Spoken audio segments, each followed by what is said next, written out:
In an extraordinary violation of a golden rule about ex-presidents criticizing a successor, former U.S. Presidents George W. Bush and Barack Obama both implicitly rebuked Donald Trump on Thursday. But Bush's critique is particularly remarkable, experts say, since it's seen as an attack on a fellow Republican in a civil war over the soul of the grand old party.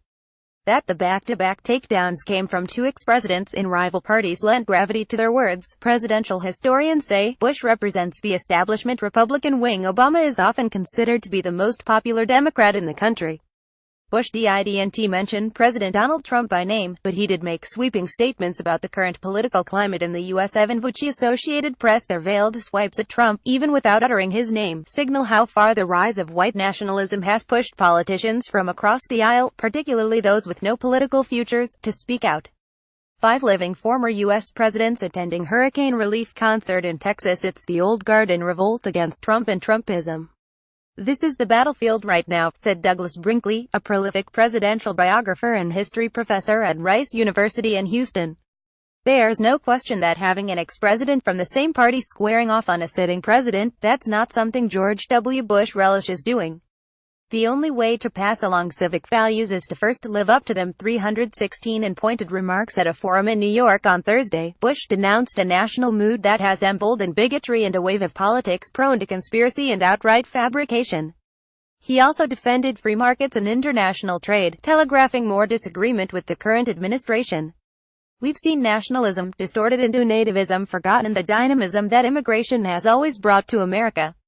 Bannon's war. Before his address, Bush's silence on the anti-establishment forces rattling the party was becoming increasingly conspicuous, Brinkley said.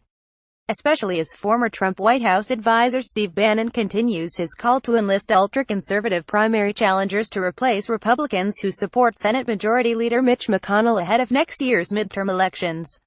With Bannon declaring war on the Republican establishment, he said, Bush has decided to enter politics with great reluctance to warn about the danger of continuing on course with Trump. Former Trump advisor Steve Bannon is waging war against the Republican establishment. Marvin Gentry. Reuters states are looking for their candidates, Brinkley said, and the question for Republicans is, will it be a Trumpian or an establishment candidate? Bush is telling these people, we're on your side, and so are many other Republicans, because we need to stand up to Trumpism. Rehabilitating Bush presidential biographer Gene Smith, who wrote a withering indictment of the 43rd Commander-in-Chief in 2016's Bush, has no doubt Bush is mindful of repairing his legacy after being vilified for years for his foreign policy on Iraq. He realized he messed up. Now he's trying to remedy that, Smith said. His career as an ex-president has been exemplary. His statement on Trumpism appears to be working to restore that reputation, Smith said, given the positive press he's seen for Bush's comments. Opinion. Viewing the world through the eyes of a Trump supporter, Obama was more circumspect on Thursday. Speaking hours after Bush, he decried the politics of division at a rally in Richmond, Virginia. The first black president has for months largely stayed quiet while Trump worked to dismantle his legacy by undermining or abandoning everything from the Paris Climate Accord to the Iran nuclear deal and the Deferred Action for Childhood Arrivals program DACA. Trump has repeatedly invoked Obama's name and record when challenged about his treatment of Gold Star families of fallen soldiers. Obama largely resisted commenting on Trump until a rally Thursday night for a Democrat running for the governor's mansion in Virginia. You'll notice I haven't been commenting a lot on politics lately, Obama told 7,500 supporters before decrying what he characterized as a politics of anger that has turned too nasty. We've got folks who are deliberately trying to make folks angry, he said, avoiding Trump's name, to demonize people who have different ideas, to get the base all riled up because it provides a short-term tactical advantage. Bush's stinging remarks, despite his partisan alignment with Trump, could have opened the door for Obama. We are rejecting the politics of Division 135. He must feel liberated by having George W. Bush go on the attack first, Brinkley said. But Trump is a game-changing character, so all these old-fashioned rules are having to be thrown by the wayside because there's a political crisis going on in America.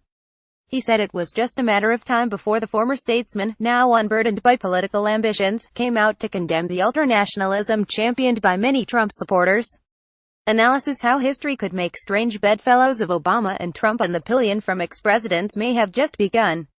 I think there's going to be historical hostility to the present president for what he's done to the Obama reputation and to the Bush reputations, said Henry Graff, the retired historian who pioneered Columbia University's seminar on the presidency, which counted among its attendees Presidents Harry Truman and Gerald Ford.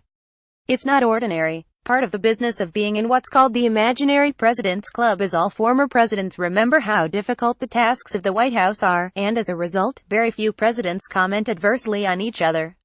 Role of a president. Last month, former President Bill Clinton criticized Trump on Facebook for his cruel flip-flop decision to end DACA.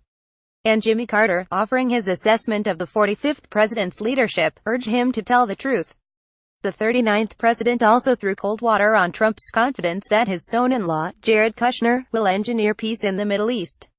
Mark Gupta-Grovi, the former director of the Lyndon Baines Johnson Presidential Library in Texas, said the unwritten code of ex-presidents biting their tongues rather than critiquing successors appears to be slipping as those who departed the Oval Office grow wary of a perceived vacuum in moral authority.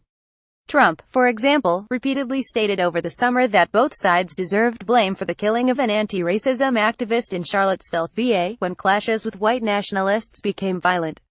This is broader than Donald Trump, Gupta-Grovi said. Clearly, as the president, Donald Trump has refrained from offering moral guidance and clarity, which is the role of a president. That's what we look to our presidents for.